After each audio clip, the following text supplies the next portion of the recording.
11-12 시즌 프리미어리그 38라운드가 펼쳐졌던 이티하드 스타디움. 아구에로, 자, 슛! 골!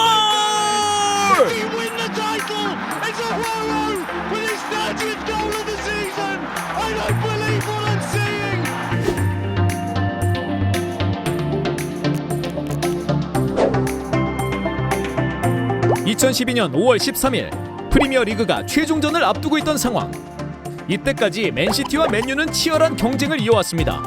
로베르토 만치니 감독이 이끌었던 맨시티는 시즌 초반부터 좋은 경기력으로 28라운드 전까지 1위 자리를 유지했을 만큼 강한 면모를 보였습니다. 그 과정에서는 우리가 흔히 얘기하는 식스앤더시티, 맨유 원정에서 6대1 대승을 거두며 축구계를 충격에 빠뜨렸죠. 하지만 퍼거슨 감독의 맨유도 쉽사리 물러서지 않았습니다. 앞서 언급했던 28라운드 이후 1위를 달아냈던 팀은 바로 맨유. 맨유가 상승세를 타던 사이 맨시티는 28라운드 스완지전 패배를 시작으로 5경기에서 1승 2무 2패를 거뒀고 어느덧 승점은 8점 차이까지 벌어졌죠. 하지만 맨유가 생존왕 위건 원정에서 패배, 에버턴전 무승부 등 잠시 주춤하는 사이 맨시티가 힘을 냈고 마침내 홈에서 열린 맨체스터 더비에서 1대0 승리를 거두며 골 득실차로 1위를 되찾습니다. 이내 37라운드에서 양팀 모두 승점 3점 획득. 우승 트로피의 주인은 최종전이 열리기 전까지 정해지지 않았죠. 자, 마침내 다가온 최종전. 38라운드가 모두 동시간대에 진행되는 만큼 긴장감은 정말 어마어마했습니다. 순위표가 모든 것을 설명했죠. 맨시티는 27승 5무 5패로 승점 86점. 맨유 역시 27승 5무 5패로 동점. 하지만 맨시티가 골득실 플러스 63으로 1위, 맨유가 플러스 55로 2위였기 때문에 맨시티가 근소한 우세를 점하고 있었습니다. 여기서 승점 3점만 더 얻는다면 우승 트로피를 차지할 가능성이 큰 상황이었죠. 맨시티의 38라운드 상대는 마지막까지 처절한 강등권 싸움을 하고 있던 퀸즈파크 레인저스였고, 반면 맨유는 상대적으로 동기부여가 적은 썬더랜드 원정을 떠났습니다. 홈과 원정으로 나뉘는 유불리함이 사실상 없다고 봐도 무방했죠. 전반전이 끝날 쯤만 해도 맨시티가 미소를 머금고 있었습니다. 사발레타의 선제골에 힘입어 1대0으로 우위를 점했기 때문이죠. 맨유 역시 루니의 선제골로 리드를 잡은 상태였지만 여전히 실시간 2위에 머물렀습니다.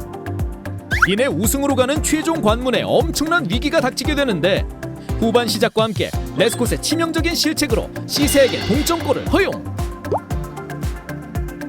또한 조이 바튼의 퇴장으로 수적 우위를 점했으나 후반 21분 맥키에게 역전골을 내주며 분위기가 이상하게 흘러갑니다.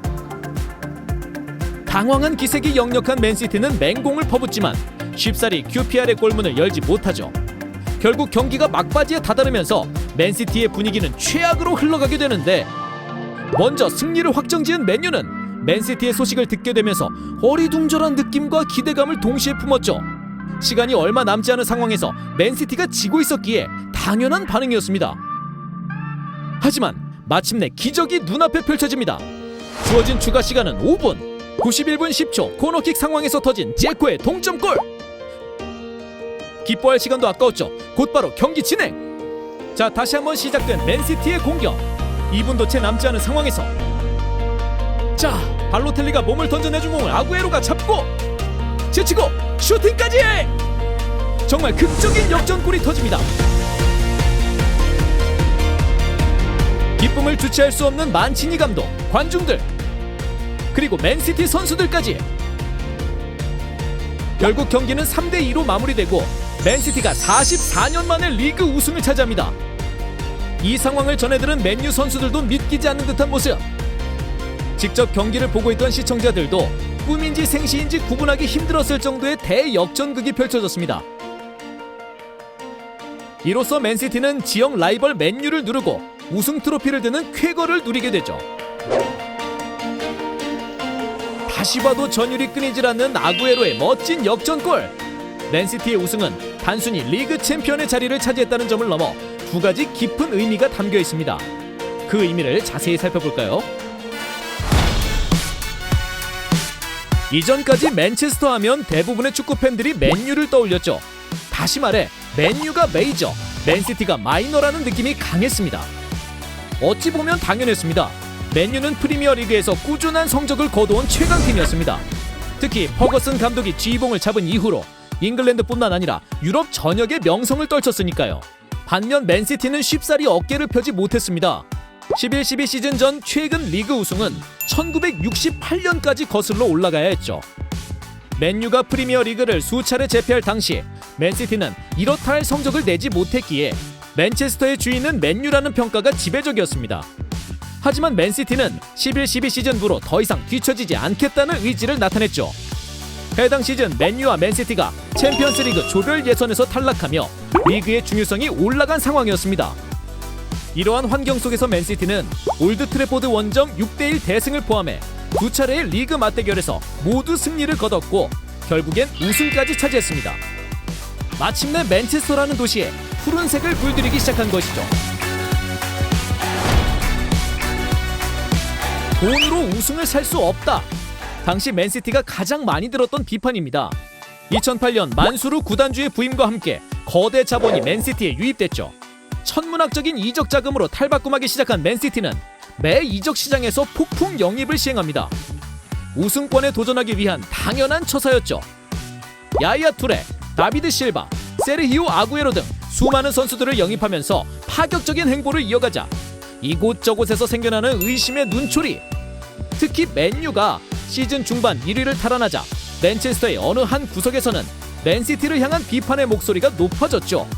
바로 돈으로 우승을 살 수 없다였습니다. 또한 2009년 12월부터 맨시티를 맡았던 만치니 감독에게도 압박감이 가해졌습니다. 자금을 쓴 만큼 성적을 거둬야 한다는 것이었죠. 물론 2010-11 시즌 FA컵에서 우승을 차지했습니다만 맨시티의 주요 목표는 역시 리그 우승이었죠. 결국 맨유를 비롯해 아스날, 첼시 등 수많은 경쟁자들을 제치고 결과물을 만들어냈습니다. 소임을 다한 것이죠. 게다가 단순히 즉시 전력감을 영입해 당장의 성과에만 집중하지 않은 덕에 맨시티는 향후 탄탄한 전력을 유지할 수 있었습니다. 당시 만치니 감독이 영입했던 실바, 야야 투레, 아구에로는 이후 맨시티의 핵심으로 거듭나 수년 동안 최고의 활약을 펼쳤죠. 물론 실패작도 많지만요. 특히 아구에로는 이적 첫 시즌에 팀을 우승으로 이끄는 극적인 결승골을 터뜨리는 등 맨시티의 선택이 옳았음을 증명했습니다. 현명하게 쓰는 돈은 우승을 살 수 있다라는 참신한 명제를 제시한 셈이죠. 이처럼 많은 의미를 내포하고 있었던 맨시티의 우승. 앞서 전달해드렸던 의미들을 아구에로의 결승골 장면에 대입해보면 얼마나 중요한 결승골이었는지 실감이 되실 거라 생각합니다. 지금까지 터치비였습니다.